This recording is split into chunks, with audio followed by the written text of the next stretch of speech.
lesson on our Introduction to Sociology looks at gender socialization.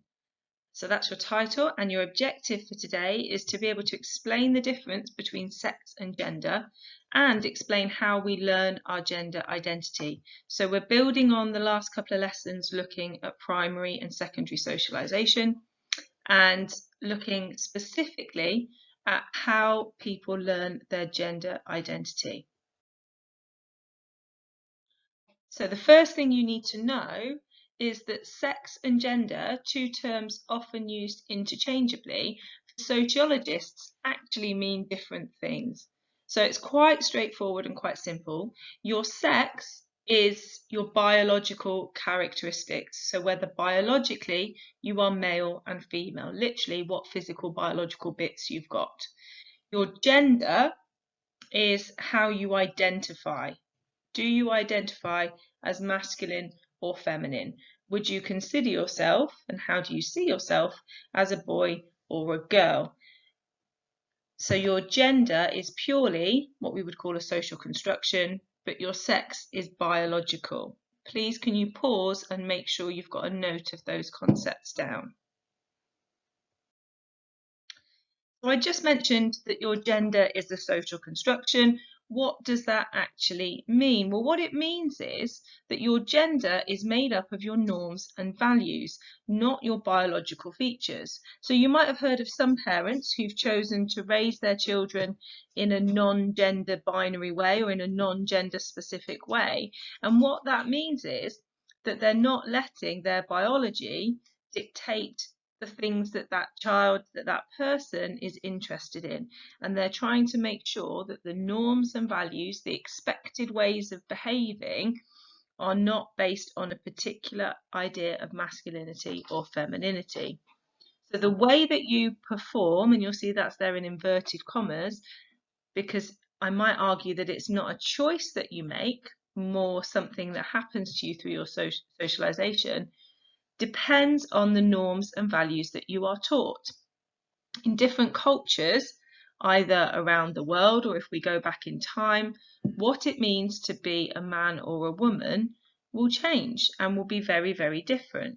So if you compare to Britain, say 100 years ago, the manly colour, the masculine colour to wear was pink, whereas blue was considered a feminine colour. And so over time, that has actually changed and swapped, that we now associate pink with girls and blue with boys. Similarly, in Britain, we have quite an open society for women. Women are able to have many of the rights that men have, and that's not necessarily the case all around the world. So in some cultures, women are second-class citizens, not afforded the same rights as men. So to be masculine or feminine, to be male or female, doesn't necessarily mean the same thing in every society, in every culture. And that is why we would say it's a social construction. So if it's a social construction, it means that you have to learn your gender socialization. So as part of primary and secondary socialization, the norms that we're taught aren't just about how to get along in society, to use a knife and fork to cue, the things that we've talked about the last few lessons.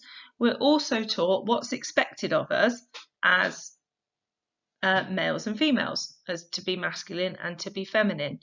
Can you please pause here, and the task is there at the bottom, draw a stick man and a stick woman in your notes, and around each one, can you write out a few of the expected norms for each gender as you experience them in the UK?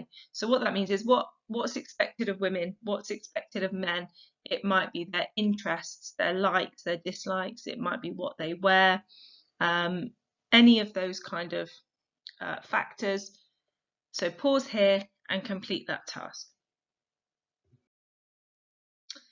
So now it's time to have a look at how gender socialization works. And funnily enough, the agents of socialization that we talked about in the previous two lessons, the things that teach us our norms and values, also teach us our gender. So can you copy this table into your notes?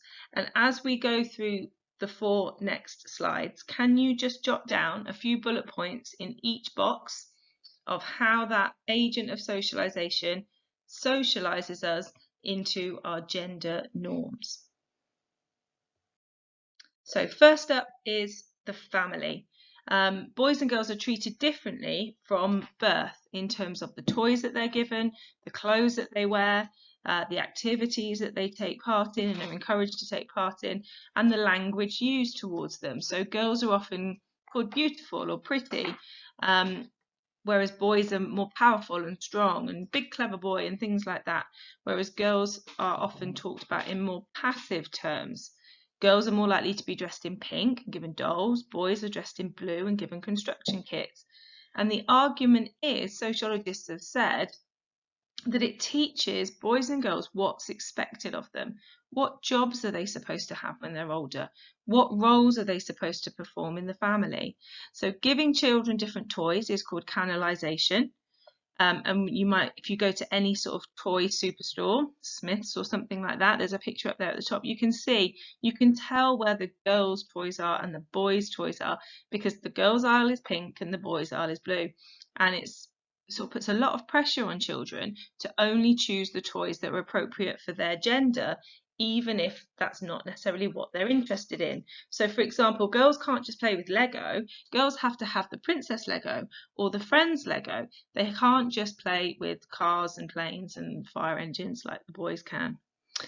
Manipulation is the idea that parents shape the gender identity of their children through encouraging this behaviour. So children, as we said last time, see their parents as role models.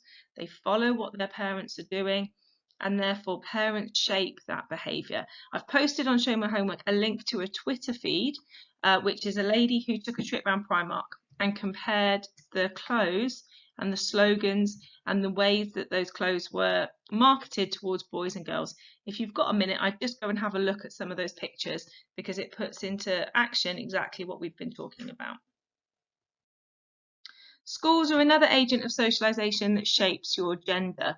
In theory, they should be equal. All schools have equal opportunities policies. They wouldn't be allowed to say boys can only do this and girls can only do that.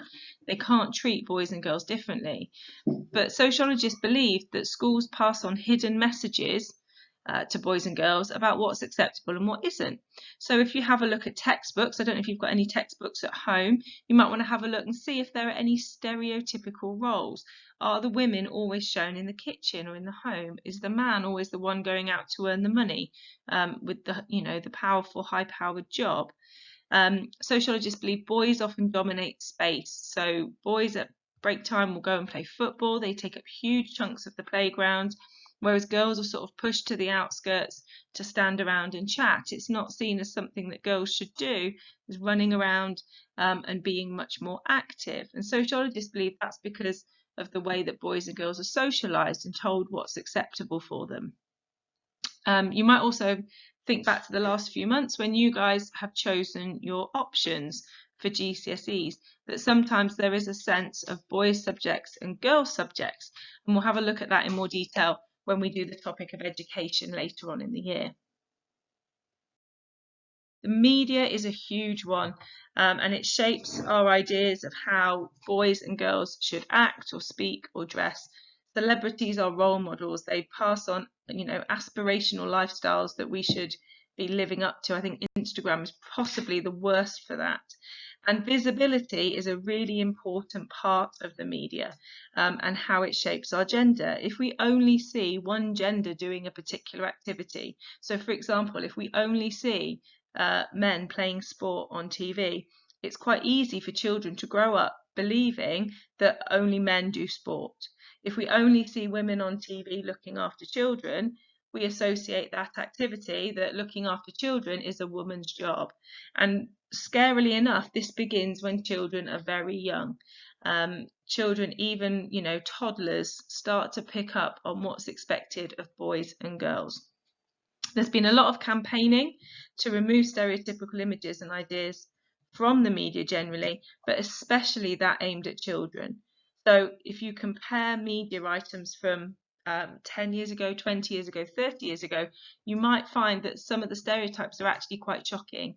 And now TV companies would probably get into quite a lot of trouble if their programs were very, very stereotypical. And the final one is the peer group. So as we talked about with socialization, as well as showing you what's acceptable and what isn't, your peer group will also set expectations of how you should act as a boy or a girl. That might be, in primary school, taking the mickey out of the toys or the clothes or the interests that children have. And as you go through school, thinking about behaviour and attitude in the classroom, that boys often hide behind playing the class clown. It's not seen as masculine and manly to want to study and do well. So as well as subject choices and things like that, your peer group have quite an impression on how you perceive yourself as a boy or a girl. And during your teenage years, that's particularly important. So you should have now a completed table. The final thing I'd like you to do is just to write me a short paragraph or so explaining your opinion. So if I give you the statement, the media is the most important agent of gender socialization, do you agree? Of all of the things we've talked about today, do you think it's the media that has the most impact on how you view yourself as a boy or a girl?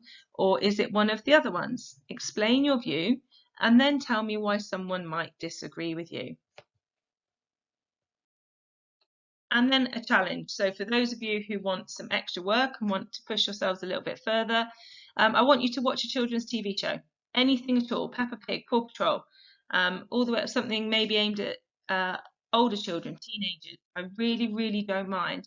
But I want you to have a look at what messages you can learn about gender. What is that program teaching young children about the norms and values for boys and girls? So things you can think about, the words that are used, the jobs that characters have, what colours do they wear, who speaks the most, who's in charge, who works in the home, who's outside of the home, who's powerful, who's the leader, who's the follower. I can't wait to see what you find out. I always find this task so interesting. You can set it out however you like, and you can watch any TV kids show that you like at all. And I can't wait to see what you've got.